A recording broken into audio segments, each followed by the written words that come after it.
Pema Siddhi Hung Onga Hung Benzu Guru Pema Siddhi Hung Onga Hung Benzu Guru Pema Siddhi Hung. Hello everyone, welcome to my regular Sunday Dharma talk here at Deer Park at 2 p.m. on Sunday. I put my personal information in the chat for those who are new or interested, or both, or neither. Today we're doing the 28th Sutta in the series of 34 suttas which constitute the Digha Nikaya, the first book of the Sutta Pitaka in the Pali Canon, the early Buddhist texts, the earliest Buddhist texts. Today we're discussing the Sampasadaniya Sutta, which I'm translating arousing confidence. Those of you who attended my talk on Sutta 16, the Mahaparinibbana Sutta, may remember a conversation that the Buddha had with Sariputta at Pavarika's mango grove in Nalanda. Sariputta declares that there never had been and never will be an ascetic or Brahmin who is better than or more enlightened than the Buddha is. The Buddha chastises Sariputta rather than merely simply accepting the compliment. The Buddha chastises Sariputta, questioning him on how he can know that this is true. But Sariputta replies that he knows that this is true because he knows the drift of the Dharma. The Pali term is Dhammanvaya, literally perhaps virtue of the Dharma. Sariputta refers specifically to the 5 hindrances: sensory desire, ill will, sloth and torpor, restlessness and worry and doubt, the 4 foundations of mindfulness, mindfulness of the body, feelings or sensations, mind or consciousness, and mental phenomena or mind objects, and the 7 factors of enlightenment: mindfulness, investigation, energy, joy or rapture, relaxation or tranquility, concentration, and equanimity. This conversation is repeated in the first 2 sections of the Sampasadaniya Sutta, which therefore places it in the last year of the Buddha's life, like the Mahaparinibbana Sutta. This sutta is an expansion of that conversation. Sariputta says that he has attained quote-unquote serene confidence in the Buddha, the Dharma, and the Sangha, which Walsh identifies, Walsh, our translator of course, identifies with the unwavering confidence, quote-unquote, referred to in Sutta 16 in connection with the practice called the Mirror of Dharma, based on the Buddha's exposition of Dharma, quote, contrasting the dark with the light, unquote. The Buddha implies that the attainment of this confidence guarantees no more lower rebirths and establishes one as a stream entrant, whereby one will attain nirvana within 7 rebirths. Thus, this faith or confidence is formally equivalent to right view, insight, or wisdom, the first step of the Noble Eightfold Path. Of course, the attainment of perfect confidence is not easy to do, and must be actual to be effective. This is not a matter of assenting intellectually to 4 fundamental doctrines in a rote way and then calling oneself a Buddhist. Dr. Alex Berzin makes this point quite well in one of his online talks, and I do recommend Alex Berzin's website for those of you who are not familiar with it, alexberzin.com, I believe it is, or sorry, alexberzin.org. Buddhist confidence is neither the faith for faith's sake of Christianity, nor is it a merely intellectual assent or even an intellectual conviction, but rather an absolute experiential certainty born of reasonable inquiry and analysis that has become internalized to the point of automaticity. View, dite, literally eyesight or vision, whether right or wrong, is simply the way in which one knows the world. Apparently, Sariputta had this experience of awakening immediately after hearing the Buddha speak for the first time, along with a significant number of others. That's a repeated motif in the Pali Canon. The rest of the sutta is an expansion of Sariputta's reply to the Buddha, presumably amplifying his reference to the drift of the Dharma, or Dhamma. In particular, Sariputta praises the Buddha's exposition of the 37 wholesome factors, the 6 sense spheres, the 4 modes of rebirth, the 4 ways of telling thoughts culminating in actual telepathy, the 4 ways of attaining vision, the 7 designations of individuals, the exertions, also known as the 7 factors of enlightenment, the 4 modes of progress, the modes of proper conduct in speech, the modes of proper ethical conduct, 4 ways of receptivity to instruction, the knowledge of the 4 types of liberation of others, the 3 theories of eternalism, remembrance of past lives, knowledge of the 2 ways of death and rebirth of beings, and 2 kinds of supernormal powers. The foregoing serves as a summary of Buddhist doctrines and was presumably used as such. This is the first such comprehensive summary in the Digha Nikaya, which we will see again in Suttas 33 and 34, and which you find also elsewhere in the Pali Canon. After completing his enumeration, Sariputta affirms, and I realize I haven't explained who Sariputta is. Sariputta is, of course, one of the 2 foremost disciples of the Buddha. He was considered to be the disciple of the Buddha, foremost in wisdom. So, and most of this sutta is actually spoken by Sariputta, albeit with the assent and support of the Buddha. After completing his enumeration, Sariputta affirms that whatever a human being can achieve by effort, exertion, and endurance, that the Buddha has achieved, implicitly affirming that the Buddha is a human being. This indicates an earlier phase of scriptural development when the Buddha was still regarded as a man, and is an example of how one can approximately order some of the suttas in terms of chronology based on their content. Moreover, he follows the middle path, neither indulging the senses nor engaging in pointless self-torture. Moreover, during life, he enjoys the trans-sensory happiness of abiding in the 4 jhanas.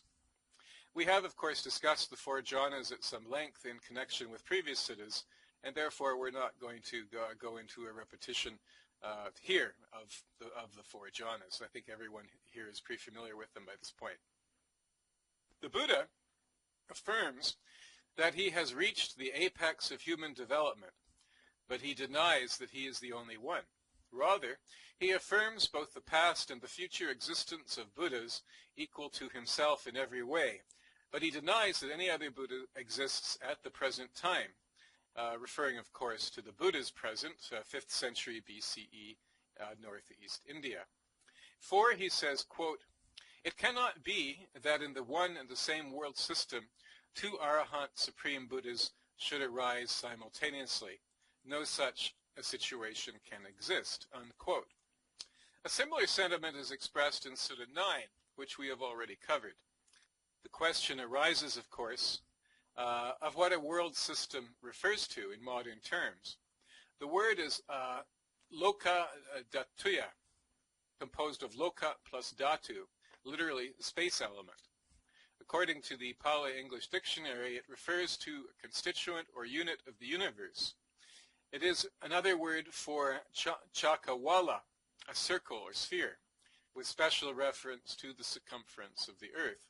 In modern terms, it seems to allude to a planet or perhaps to the spherical character of the expanding universe. Udayi, who we have not heard from up until this point, marvels at the humility of the Buddha in view of his obvious greatness. The Buddha exhorts Sariputta to teach this sutta to others to allay any doubts or questions they might have about the Dharma. And so that is the summary of the entire sutta. In terms of the action of the sutta, it's fairly simple. However, I did refer to a number of doctrines in that summary, and we're going to, in the balance of this talk, we're going to discuss and go into the meanings of these doctrines. The 37 wholesome factors include the 4 foundations of mindfulness, the 4 right efforts, the 4 roads to power, the 5 spiritual faculties, the 5 mental powers, the 7 factors of enlightenment, and the Noble Eightfold Path. These have all been identified in Suttas 16 and 22, and therefore discussed in previous talks. Altogether, these make up the 37 requisites of enlightenment. Similarly, Mahayana has the 37 practices of the Bodhisattva. And I'm not going to go into the numerology here, but if you're interested in learning a bit more about the significance of this number, 37, I invite you to look at the online version of this talk, and there's a footnote there that you can read, which gives a quotation from a interesting blog post in which the significance of this number is discussed in greater detail. Sariputta says that, quote, "By these a monk, through the destruction of the corruptions, can in this very life, by his own super-knowledge, realize and attain the corruption-free liberation of heart and liberation by wisdom, and abide therein." At this point in the talk, there is a table which is difficult for me to summarize in words. However, if you go to my blog, palisuttas.com, the talk posted automatically at 5 o'clock Eastern Time a few minutes ago, so it is up now. And if you go to that link and look for the table, you can see a list of the ways of teaching Dharma which are enumerated in the Sutta. And I've identified, for each one, I've identified whether they've already been discussed in connection with previous suttas, and many of them have, and I've given the specific references if you're interested in looking at them again. However, there are 9 items. As you can see from the table, most of the doctrines that Sariputta mentions we've already discussed in previous suttas, especially Sutta 16, the Mahaparinibbana Sutta, and 22, the Mahasatipatthana Sutta. However, 9 items appear to be first mentioned in Sutta 28. So these we're going to discuss in greater detail today. And these topics or doctrines are the modes of rebirth. Actually, I'll put them in the chat as well.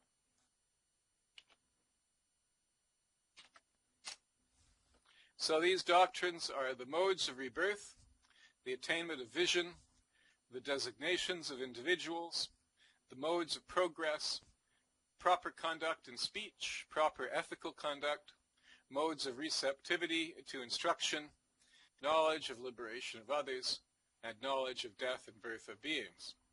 So in this talk, I'm going to limit myself to a straightforward explanation of these 9 items in the order in which they appear in the Sutta, beginning with the modes of rebirth.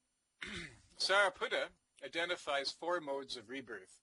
1, one descends into the mother's womb unknowing, stays there unknowing, and leaves it unknowing. 2, one enters the womb knowing, stays there unknowing, and leaves it unknowing. 3, one enters the womb knowing, stays there knowing, and leaves it unknowing. And 4, one enters the womb knowing, stays there knowing, and leaves it knowing. The most interesting part of this doctrine is the premise. One descends into the mother's womb. This implies 2 things. First, a being that descends into the womb.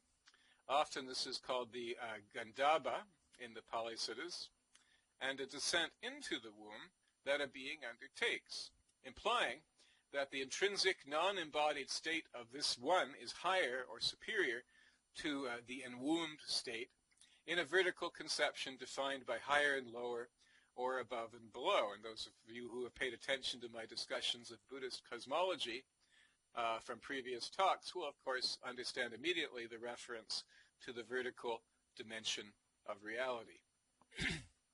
The 4 modes of rebirth are simply all possible logical combinations of knowing and unknowing. I'm unable to speak authoritatively on what this distinction means exactly, but it appears to be meant as an explanation of why human beings are ignorant of their past lives. This is my speculation.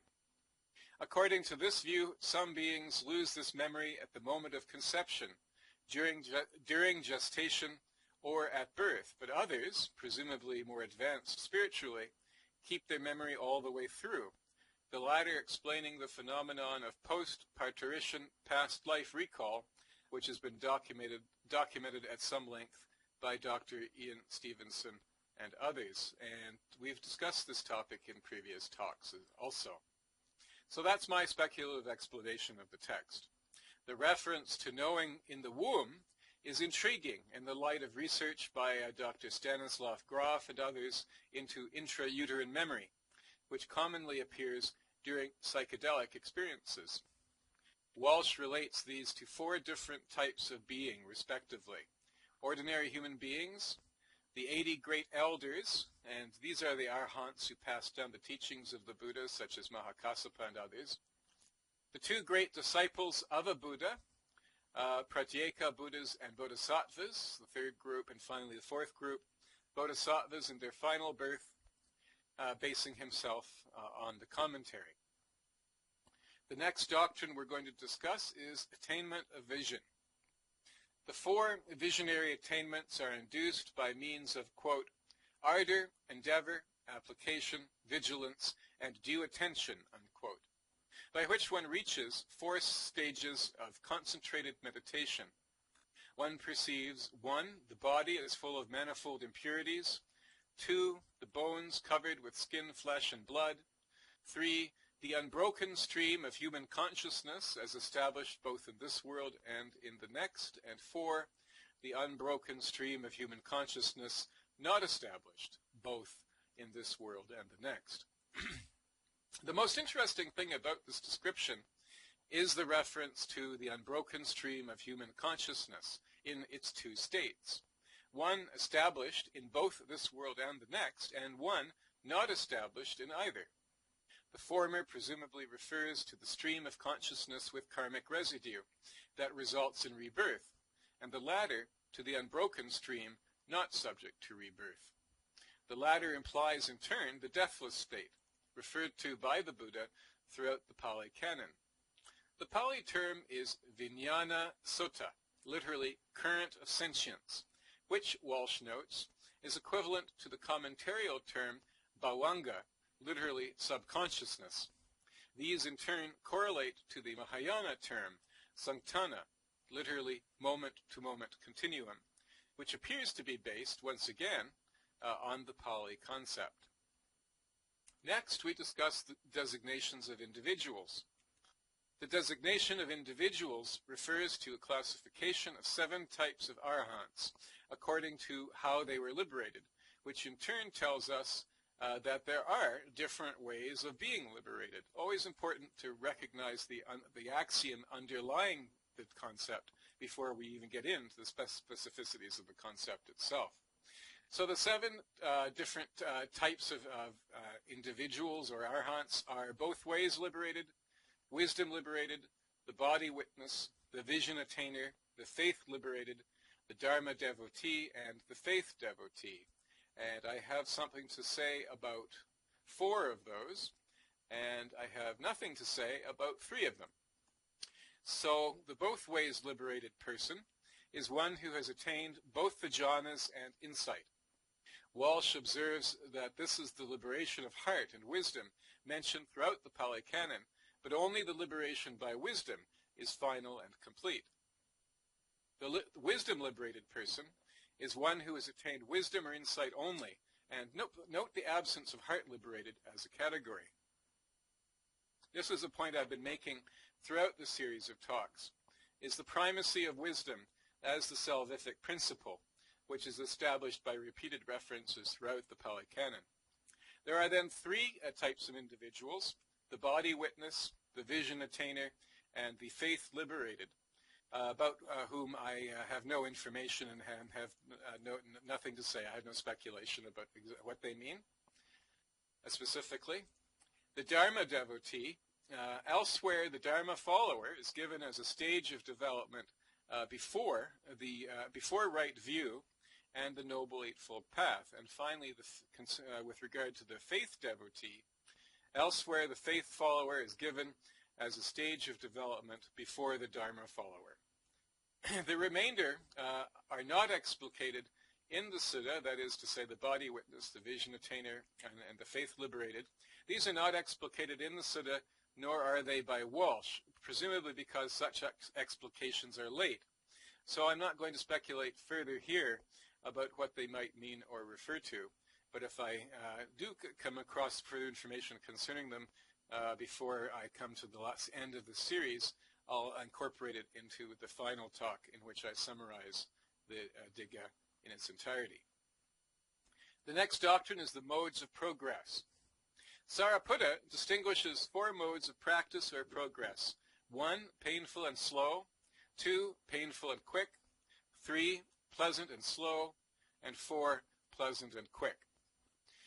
Sounds like different forms of execution.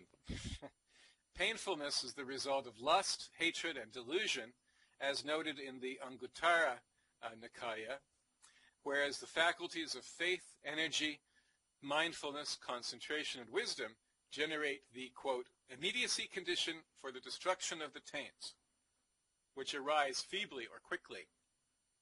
Only the 4th mode is regarded as optimal due to the combination of dispassion and the preeminence of the 5 faculties. Next, proper conduct and speech.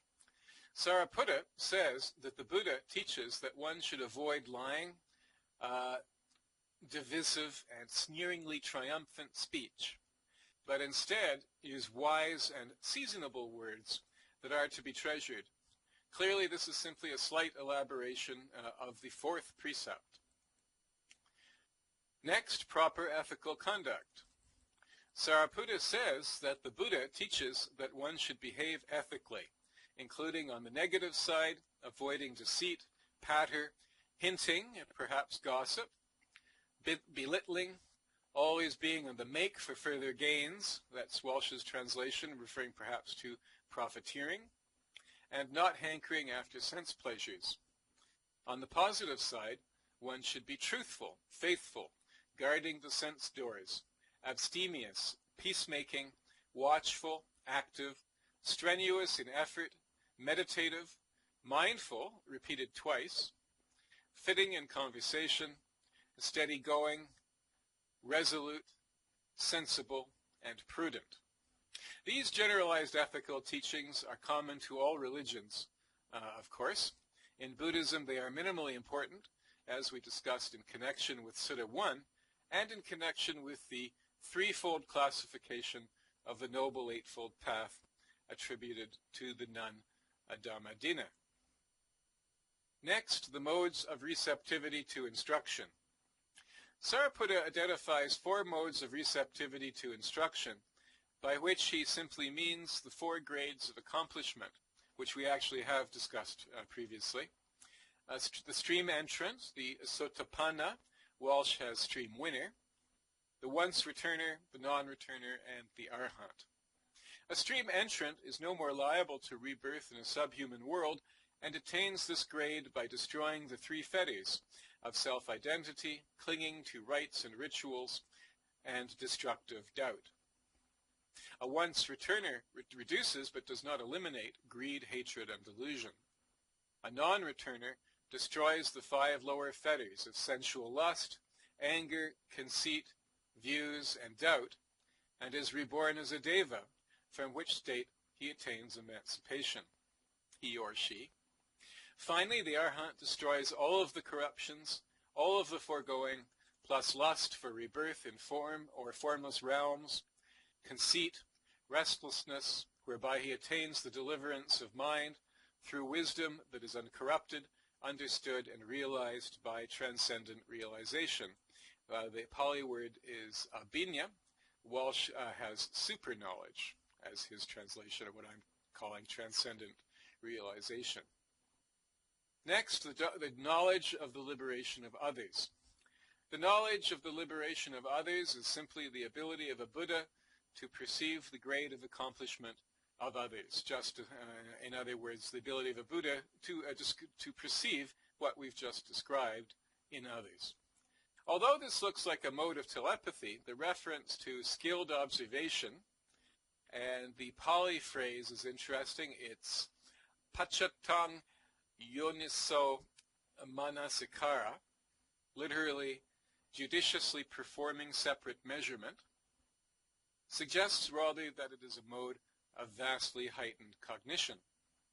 The marks of karma are therefore apparent to a Buddha in the same way that the 32 marks of a great man were apparent to the Brahmins when the Buddha was born.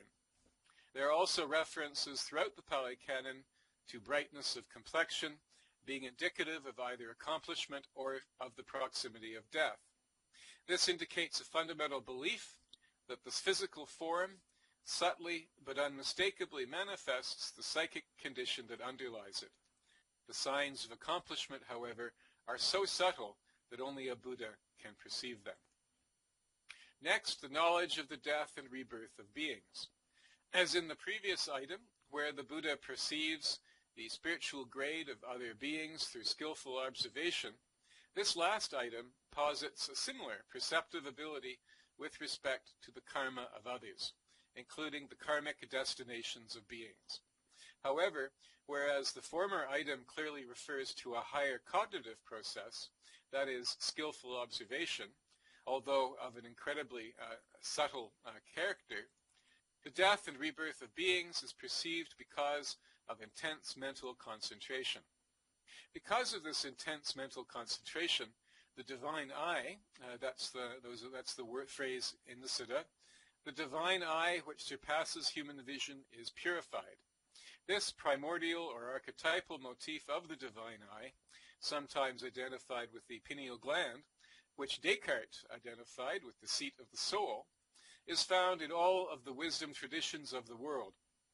What the Buddha perceives is the karmic fate resulting from wrong and right view.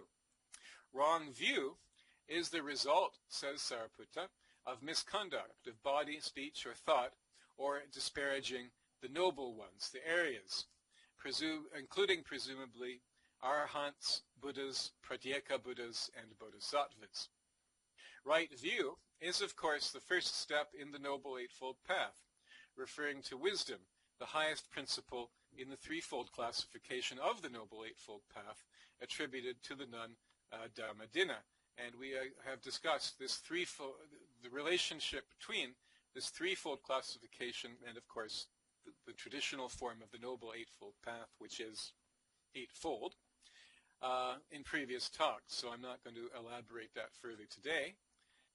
Thus, wisdom, or its opposite, ignorance, which is obviously simply a mode of wisdom, is the moving force of karma and rebirth, or samsara. Moreover, the path, and this is an important point to meditate about. I'm going to leave it with you. I'm not going to explain it or elaborate it any further. But moreover, the path begins with the highest accomplishment, an extraordinarily significant distinction. That is to say, right view.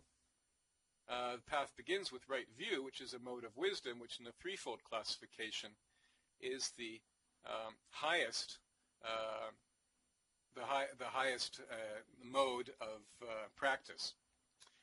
So that concludes the talk for today. Fairly short one. It was also another fairly short sutta, only 9 pages. Next week we're going to discuss the 29th sutta in the Digha Nikaya, which is, let me just look it up and I'll tell you exactly what it is. It's a bit longer too, so we'll probably go longer next week. It's the Pasadika Sutta, the Delightful Discourse, Sutta number 29 in the Digha Nikaya. So before we conclude with the dedication of merit, whereby we dedicate the merit of this talk to all beings, does anyone have any questions, comments, or discussion they would like to have concerning anything in the sutta? And I see a question from Josospe, who says, under 15, this sentence caught my attention.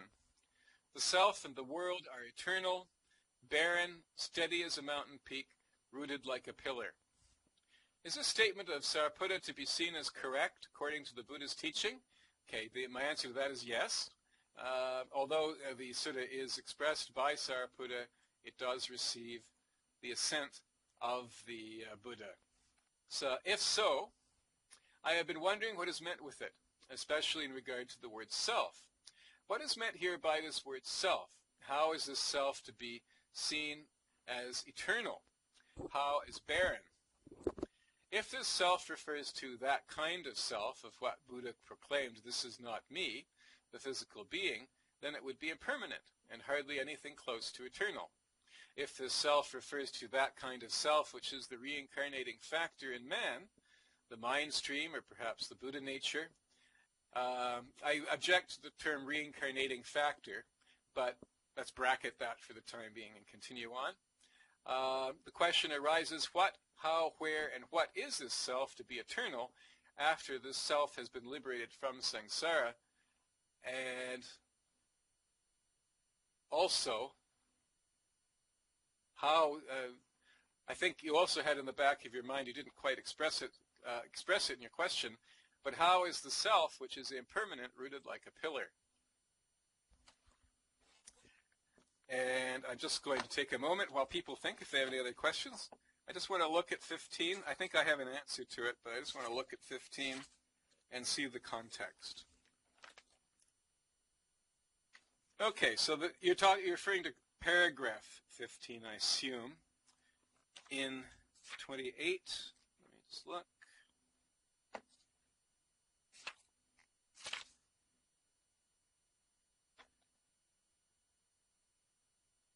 Okay, so the context is, also unsurpassed is the Blessed Lord's way of teaching Dhamma in regard to the doctrine of eternalism. There are 3 such theories. Here, some ascetic or Brahmin, by means of ardor, endeavor, recalls various past existences, up to several 100,000 births. In this way, he remembers the details of his various past lives, and he says, I know the past, whether the universe was expanding or contracting, but I do not know the future, whether it will expand or contract. The self and the world are eternal. Aha, here we go. The self and the world are eternal, barren, steady as a mountain peak, rooted like a pillar. Beings run on, transmigrate, pass away, and re-arise, yet these persist eternally. Okay, you will recall, perhaps, from our discussion of the doctrine of eternalism in the first sutta, 27 talks ago, that eternalism is one of those views that the Buddha rejects, precisely because it posits precisely what you are asking about, which is an eternal transmigrating or reincarnating self. So the answer to your question is that this statement is not an expression of Dharma. It is rather an expression of the doctrine of eternalism, which the Buddha rejects. So once we understand that this is a doctrine that the Buddha actually rejected, I think that pretty much answers your question. Let me know if it does not, but I believe that it addresses your concern. Okay, that's great. Anything else that anyone would like to ask about before we proceed with the dedication of merit, whereby we dedicate the merit of this talk to all beings? While you're thinking about that, I'm just going to pull up the text of the dedication. This dedication of merit that we're using, by the way, yes, there's a note card for all this. If you would like a copy of this talk on the note card, simply IM me at the end of the talk, and I will be happy to provide it to you or anyone who would like a copy. It is also in the library at Zhangzhung, which is located in the Visit Atoll Sim.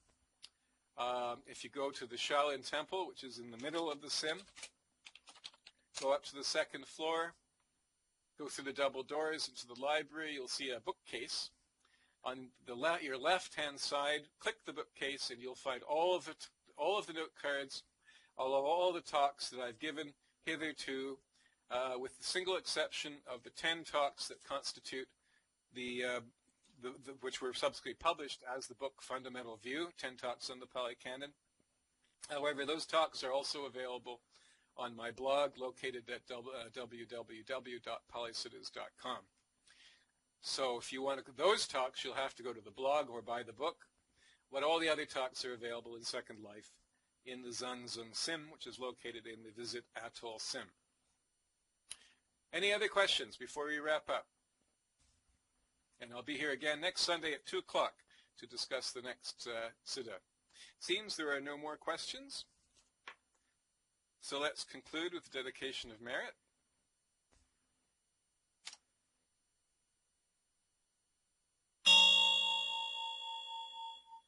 Whatever understanding, whatever positive force has come from this, may it go deeper and deeper and act as a cause to reach enlightenment for the benefit of all. I will be going to the circle in the visit Atoll Sim in Zhangzhung. If anyone would like to join me to have an impromptu Dharma chat in chat, you're welcome to do that. Otherwise, thank you very much for this opportunity once again to discuss Dharma. It is my pleasure and privilege. Namaskar.